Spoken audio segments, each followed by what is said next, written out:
আশুলিয়া থানার হত্যা চেষ্টা মামলায় মাহবুব আরা গিনিকে ৩ দিন, সাভারের হত্যা চেষ্টা মামলায় আব্দুল্লাহ আল জেকবকে ৫ দিন এবং ধানমন্ডি থানার হত্যা মামলায় সাবেক নির্বাচন কমিশন ও স্বরাষ্ট্র সচিব জাহাঙ্গীর আলমের ৫ দিনের রিমান্ড মঞ্জুর করেছে আদালত। বিকেলে চিফ জুডিশিয়াল ম্যাজিস্ট্রেট আদালত এবং সিএমএম আদালতে ভিন্ন ভিন্ন বিচারক তাদের এই রিমান্ড মঞ্জুর করেন। এছাড়া সাবেক বস্ত্র ও পাটমন্ত্রীকে খিলগাঁও থানার একটি হত্যা মামলায় গ্রেপ্তার দেখায় পুলিশ। মহিম মিজানের রিপোর্ট। বেলা ১২টার পর চিফ জুডিশিয়াল ম্যাজিস্ট্রেট আদালতে সাবেক এমপি আব্দুল্লাহ আল জেকব ও সাবেক হুইপ মাহবুব আরা গিনিকে আদালতে হাজির করা হয়। মামলার অভিযোগে বলা হয় ২০১২ সালের ৯ ডিসেম্বর জেকবের উস্কানিতে বিএনপির শান্তিপূর্ণ অবস্থান কর্মসূচিতে লাঠিপেটা ও গুলি চালায় পুলিশ।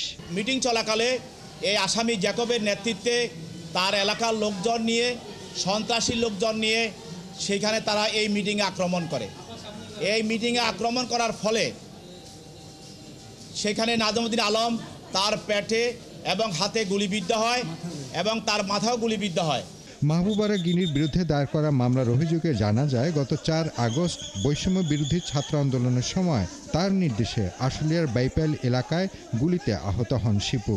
এই মামলায় তাকে গ্রেফতার দেখে রিমান্ড আবেদন করলে ৩ দিনের রিমান্ড মঞ্জুর করেন আদালত। এজাহারে কিন্তু তার নাম নাই, তিনি এজাহার বহির্ভূত একজন ব্যক্তি।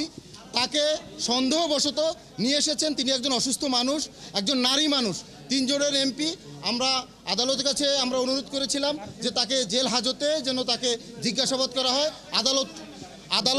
বিজ্ঞ আদালত ৩ দিনের রিমান্ড মঞ্জুর করেছে।